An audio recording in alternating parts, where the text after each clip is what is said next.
Je voudrais savoir quel style de coupe vous aimez ici, dans ce coiffeur. Moi, j'aime bien que c'est un peu plus haut et bien crépé. Oui, oui.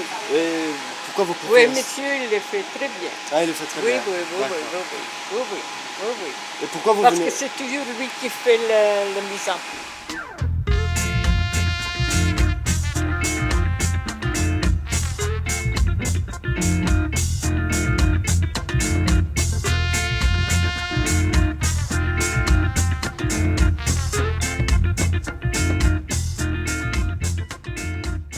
Vous connaissez l'origine des dreadlocks en fait? Non, pas du tout.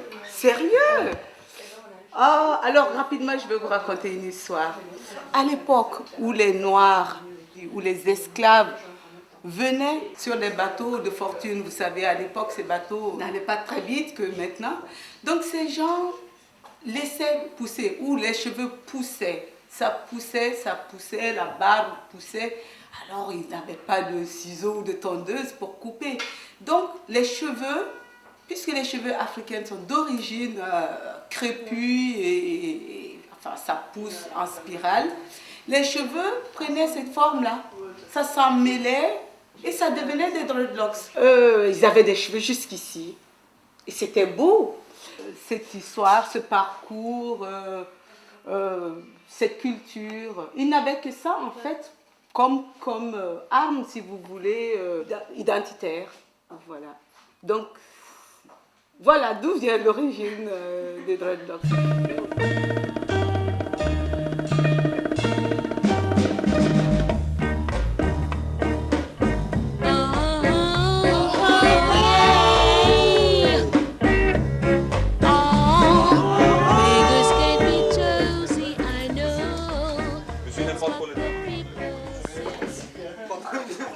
Ici, on est dans le coiffure Laurent, avec un gentil patron qui est en train de couper les cheveux de son client là. Pourquoi les jeunes, ils ont tendance à venir ici et pas chez les autres? Qu'est-ce que vous avez de plus que chez les autres coiffeurs? Oui, en fait, c'est les coupes spéciales, c'est ça qu'on appelle les coupes fashion, la révolution, les gens qui disent fashion, maintenant ils disent même pour les habits, c'est fashion. Les coupes fashion, c'est les coupes courtes, les côtés, exemple, et laisser long au-dessus, l'arrière long. C'est ça, une coupe fashion, une vraie coupe fashion. Et les gens préfèrent ici parce qu'on a commencé les premiers à faire ces coupes, toujours. Vous voyez, les côtés, c'est fait court, au-dessus, ça reste long. Et l'arrière, on garde long aussi. On peut faire beaucoup de coiffures dessus, les crêtes, les pics.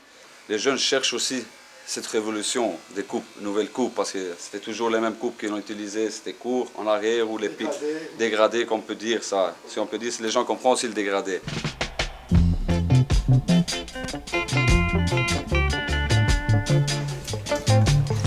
Ben voilà, comme j'ai dit au début de l'émission, il n'y a pas de la coiffure ici, il y a aussi des bancs solaires, ben venez voir. Ben les jeunes, ils ont toujours tendance, dès qu'ils ont fait leur coupe fashion, directement à faire un banc solaire. Hein. Je sais pas pourquoi, mais...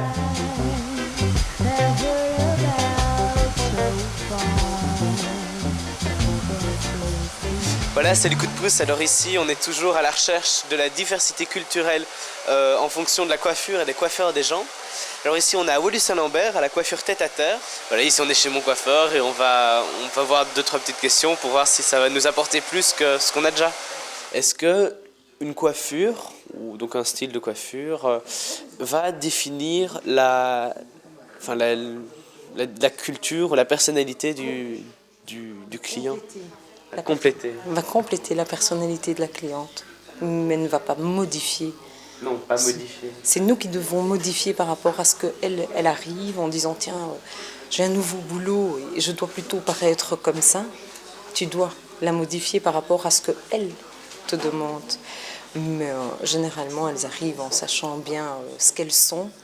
Elles te l'imposent un tout petit peu et tu suis dans ce style-là. Mais la coiffure reflète quand même une personnalité. Est-ce qu'une personne, je sais pas, elle aura des cheveux comme vous, tout colorés, un peu machin, bouclés, tout ça, elle sera un peu déjantée comme personnage, et une personne qui aura une coupe complètement classique. Je veux dire, c'est pas parce qu'on a les cheveux rouges tout en pétard qu'on est quelqu'un de très speed, révolté et tout, et que quelqu'un qui fera une petite ligne sur le côté avec une mèche bien coupée, bien mise, sera quelqu'un de bien posé. Derrière ça, c'est peut-être un beau gros rocker tout le week-end qui ferait la fête et qui se saoule la gueule et tout. Donc, non, je crois que Ça n'a pas... Certaines personnes, oui.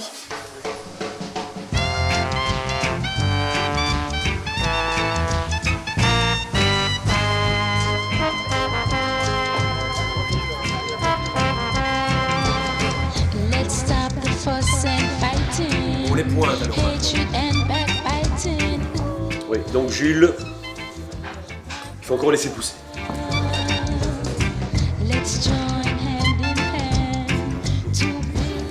Se faire couper les cheveux, c'est un peu comme ces clubs libertins. Comme ça.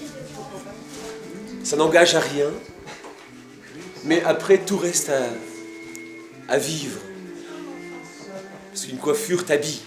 Se faire couper les cheveux n'engage pas une mort proche ou lointaine. De toute façon, tu te coupes les cheveux ou tu te coupes pas les cheveux, tu meurs quand même. Ça, il faut le savoir, c'est super important. La boucherie moderne, ça... c'est un peu de tout. Entre le tatouage, la musique, les performances, la coiffure... Au départ, je suis coiffeur du dimanche, tu vois, c'est ma passion, et j'en fais une expression. Non, vraiment, mon idée, c'est de faire passer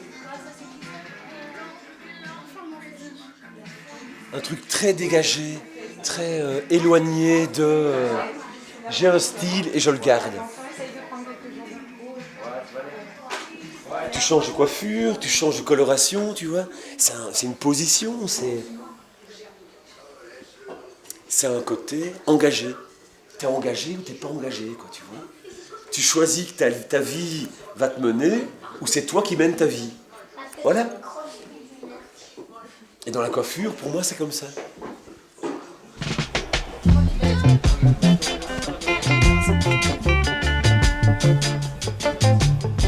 Qu'est-ce que ça vous intéresse dans la coiffure? C'est ce qui est le plus beau quand même. Je fais ça depuis tant de temps et j'ai mon petit ciseau ici depuis... et j'aime la coupe. Même quand je pars en vacances, je coupe les cheveux. J'aime couper, quoi. Couper, hein. C'est généralement des jeunes, des vieux. Non, nous on a plus une clientèle plus âgée, moins moderne que... C'est pour ça que chacun a son style. Et nous on a vraiment notre style à nous et notre style c'est plus dans le conforme, dans le normal, quoi. Mais on fait aussi bien sûr du jeune, on fait aussi, bien sûr, on a aussi, mais je veux dire, on en a moins que, c'est pas vraiment... Ils aiment toujours le classique, tu vois. C'est pas toujours moderniste, c'est pas toujours fashion. Il y a des jeunes qui veulent rester comme dans les années 70-80.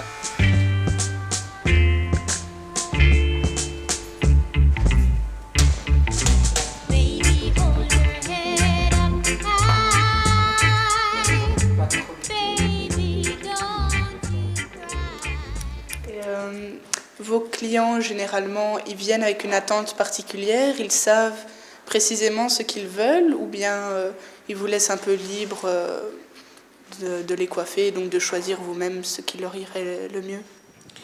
Bon, mes clients, en général, savent très bien ce qu'ils veulent ou en tout cas ce qu'on est parvenu à trouver comme terrain d'entente. Il fut un temps où les gens ressemblaient au monde du cinéma, et puis il y a eu le monde de la musique, hein, quand on pense à Elvis Presley qui a vraiment fait bouger les choses, on pense aux Beatles, ce sont des gens qui ont vraiment fait bouger la coiffure, en tout cas le comportement des gens. Oui, il y a aussi des coiffures politiques, et les coiffures politiques, par exemple les punks, c'est bien...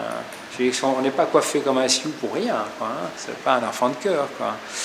Dans tout ce côté négligé que les jeunes portent aujourd'hui, tout ça est une nouvelle esthétique, c'est de l'esthétique aussi. Ça a l'air tout à fait comme ça à volo, ça ne l'est pas. Au niveau de la création et de la liberté des coiffures, je trouve ça vraiment tout à fait étonnant.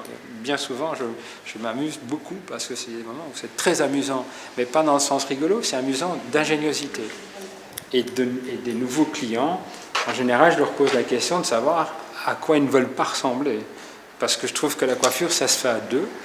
Et je trouve un peu dommage d'imposer son regard à quelqu'un qui est obligé de le subir en permanence. S'il le subit, il y en a qui aiment ça, hein, aussi.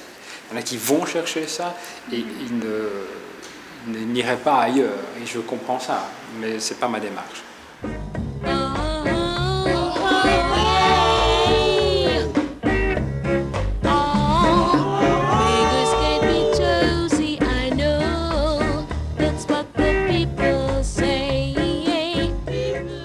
Africaine, moi, ce que je fais plutôt chez moi dans mon salon, c'est tout ce qui consiste des nattes, des rassas, des dreadlocks, des tissages, des frisages. On fait du tout dans le salon. C'est de l'art. On crée des modèles de dessins. On peut faire 50 000 dessins sur la tête de quelqu'un.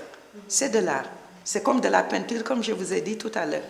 Et vous, en tant que professeur ici en Occident, vous trouvez que la culture passe à travers la coiffure? La culture. Bien sûr, parce que bon, aujourd'hui, si je dois sortir et je m'habille en africain et je mets une coiffure européenne, ça ne tient pas.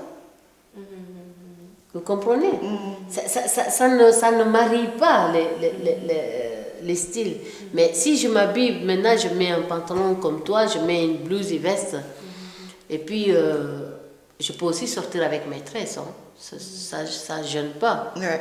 Je crée un style, mais ça peut passer. Mais tu me vas mettre des permanentes. Merci. On est tous différents. Je ne crois pas que ce soit un acte politique ou avoir envie, en tout cas, de paraître différent par rapport à la société ou faire différent. C'est un choix. Je ne montre pas ça comme un acte, en tout cas, très particulier. C'est un service. C'est juste un service, en fait. Ça devrait être légal, la coiffure. Tout est ouvert. On peut vraiment tout avoir et être n'importe comment. La coupe fashion, c'est bien. Pour moi, pour les jeunes, c'est très très bien. Mais bon, nous, surtout à mon âge, à près de 60 ans, on préfère la coupe classique. Et pourquoi vous venez ici? Pourquoi vous êtes intéressé dans J'ai déjà essayé ailleurs, mais non, ça ne va pas. Bon, ici, je suis bien contente.